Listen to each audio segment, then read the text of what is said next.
मेरे प्यारे साथियों, नमस्कार। आज 28 जून 2019 है, दिन है शुक्रवार और आज के इस AFEIAS.com के लाइव मैनेजमेंट में मैं डॉक्टर विजय अग्रवाल आप सभी का हार्दिक रूप से स्वागत करता हूं।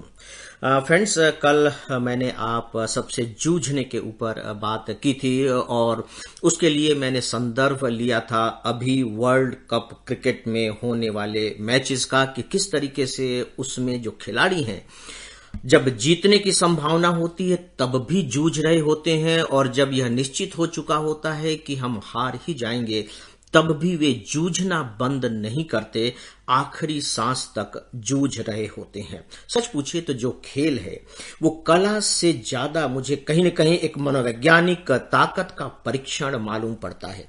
देखिए, कोई भी खेल हो तो खेल के जो नियम हैं, खेल के जो कलाएं हैं, उसके जो ट्रिक्स होते हैं वो तो मालूम होने ही चाहिए। उसके लिए जिस तरह की क्षमताओं की जरूरत है, ऊर्जा की जरूरत है, वो सब तो हमारे पास होना ही चाहिए। लेकिन उससे भी बड़ी बात होती है खेलने का मनोविज्ञान। आपने महसूस किया होगा, जैसे अभी देखिए कि जो कल मैच हो रहा था कि किस तरह से 48 रन बनाकर हमारे ही क्रिकेट के एक खिलाड़ी आउट हो गए। यानी क्यों आउट हो गए 48 पर? क्योंकि 50 रन बनाने की स्थिति तक पहुंचते पहुंचते उनमें संवेदनशीलता बहुत बढ़ गई थी।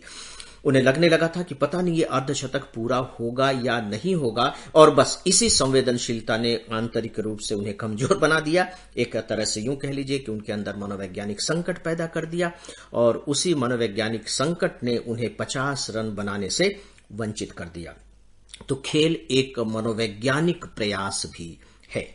मित्रों, आज मैं इसी से जुड़ी हुई एक थोड़ी सी दूसरी बात करने जा रहा हूं, क्योंकि मैंने महसूस किया है कि जब इस तरह से मैं किसी भी टॉपिक को स्ट्रेट तरीके से आप लोगों के सामने रखता हूं तो कुछ दिनों के बाद ही मेरे पास जो मेल आने लगते हैं, उन मेल को पढ़ने के बाद मैं साफ तौर पर इस बात को समझ जाता हूं कि जो मैं बात कहना चाह रहा था वह सही तरीके से आप सब तक नहीं पहुंचा पाया हूं। जैसे जूझने की बात, हो सकता है कि मेरे बहुत से प्रिय श्रोता इसे इस रूप में लें कि नहीं, यदि हमने किसी काम को चुन लिया है तो उसमें लगे ही रहना है, चाहे हम लगातार उसमें असफल ही क्यों न होते हों, आखिरी सांस तक डटे रहना है, उसे छोड़ना नहीं है। लेकिन मुझे लगता है कि इस तरह की समझ भी कहीं न कहीं एक आधी अधूरी समझ हो जाएगी, अव्यावहारिक समझ हो जाएगी। तो बेहतर है कि मैं इसे थोड़ा स्पष्ट कर दूं। देखिए, जूझना अपनी जगह है कि हम आखिरी सांस तक उस काम में लगे रहेंगे। लेकिन जब हम कहते हैं उस काम में, तो वह काम कौन सा है, उसे आइडेंटिफाई करना देखिए बहुत जरूरी है। जैसे मान लीजिए कि मुझे फुटबॉल खेलना नहीं आता, लेकिन मेरी इच्छा है कि मैं फुटबॉल खेलूं, मैं फुटबॉलर बनना चाहता हूं, लेकिन मुझे खेलना नहीं आता। मुझे बैडमिंटन खेलना आता है मान लीजिए, तो मैं बैडमिंटन भी खेल रहा हूं, लेकिन एक समय में मुझे लगता है कि नहीं, मुझे अब फुटबॉल खेलना चाहिए। ठीक है, चाहिए तो मैं कोशिश कर रहा हूं, लेकिन मैं देख रहा हूं कि मैं फुटबॉल खेल नहीं पा रहा हूं। जो मेरे कोच हैं मुझे समझाने की कोशिश करते हैं, कुछ ट्रिक्स बताते हैं, मेरे अंदर दौड़ने की उतनी ज्यादा क्षमता नहीं है, मैं उतने अच्छे किक नहीं मार पा रहा हूं जो एक फुटबॉलर के लिए जरूरी है। तब मुझे क्या करना चाहिए? नो डाउट कि मैं कुछ दिनों तक कोशिश करूं कि जो भी कोच मुझे गाइड कर रहे हैं, जो बता रहे हैं, उन्हें मैं अपनाऊं और अपना करके उसमें पारंगत होने की कोशिश करूं।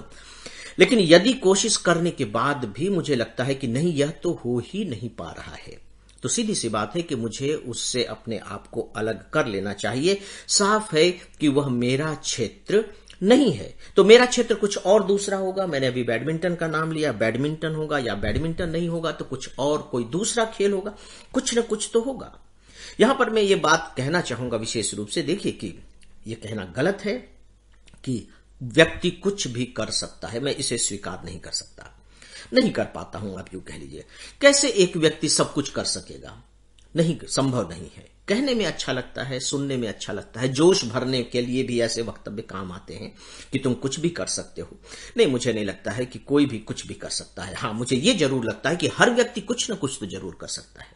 इस धरती पर इतने सारे काम हैं, इतनी सारी कलाएं हैं, इतने सारे कौशल हैं, कोई ना कोई तो हमारे लिए है, या हम किसी न किसी के लिए तो हैं। हमें उसे बस आइडेंटिफाई करना पड़ता है। तो इसीलिए अगर बिना आइडेंटिफाई किए ही हम केवल अपनी इच्छा के वशीभूत होकर के किसी काम में लग जाते हैं, लगे रहते हैं, और लगने के बाद भी ये लगता है कि नहीं, यह तो हमसे नहीं सध रहा है, तो वहां ये जो जूझने का सिद्धांत है या जूझने का जो नियम है मित्रों, वह काम नहीं करेगा। हमें समझ लेना चाहिए कि नहीं, ये मेरे लायक नहीं है या मैं इसके लायक नहीं हूं, तो मैं अपने लिए कुछ दूसरा चुन लूं। और याद रखिए कि जब हम इस तरह से किसी एक चीज में लग जाते हैं और जब हम उसे नहीं कर पाते, तो इस पूरे के पूरे प्रोसेस में हमें इस बात का भी बाकायदे ज्ञान हो जाता है कि फिर हम कर क्या सकते हैं। आप ये मत समझिएगा कि क्या हम 10 चीज ट्राई करें और इसके बाद फैसला करें कि नहीं इसमें से हम ये कर सकते हैं। ऐसा नहीं होता है। ये एक बहुत विचित्र सी स्थिति ही है। आप किसी भी काम में लग जाइए, ऐसा नहीं है कि जब हम किसी एक काम में लगते हैं तो केवल उसी काम के बारे में जानते हैं। ढेर सारी चीजों के बारे में भी हमें जानकारियां मिलने लगती हैं, उनके बारे में भी हम सोचने लगते हैं, दूसरों से बातचीत करने लगते हैं। जब दूसरों से बातचीत करते हैं तो हम उन पर विचार भी करते हैं और विचार करने के बाद हम अपना मूल्यांकन भी करते हैं।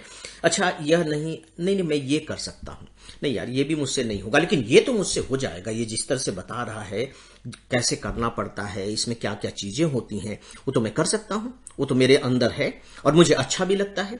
तो जब आप एक काम कोई भी कर रहे होते हैं तो उस करने की यात्रा में ही आप अपने लिए जो काम सुलभ हो सकता है, जो उपयुक्त हो सकता है, उसकी पहचान भी कर लेते हैं।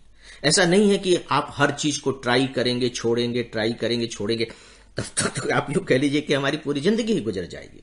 तो दोस्तों, यहां जो मैं इंपॉर्टेंट बात आपसे कहना चाह रहा हूं वो कुल मिलाकर के यह कि जो जूझना है इसे व्यावहारिक रूप में लीजिए, सैद्धांतिक रूप में नहीं। इनफैक्ट सच बात तो यह है कि जीवन व्यावहारिक ही होता है, सैद्धांतिक नहीं।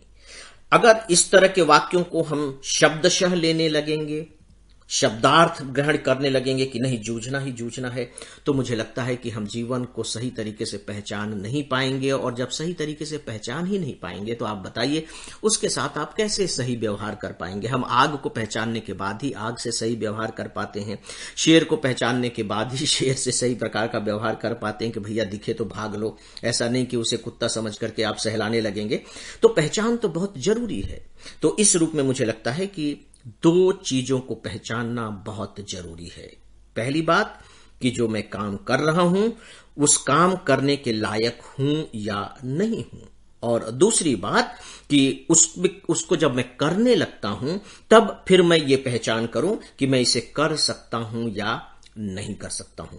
तब जाकर के कहीं जो जूझने की जो बात मैंने कल आपसे कही थी वह किसी के ऊपर भी सटीक रूप से लागू हो सकती है। तो दोस्तों, आज के लाइफ मैनेजमेंट में बस इतना ही। जैसा कि मैंने शुरू में कहा कि आज शुक्रवार है, 2 दिनों के बाद फिर आप लोगों से मुलाकात होगी और फिर ढेर सारी बातें होंगी। तब तक के लिए मेरी शुभकामनाएं स्वीकार करें और मुझे इजाजत भी दें। नमस्कार।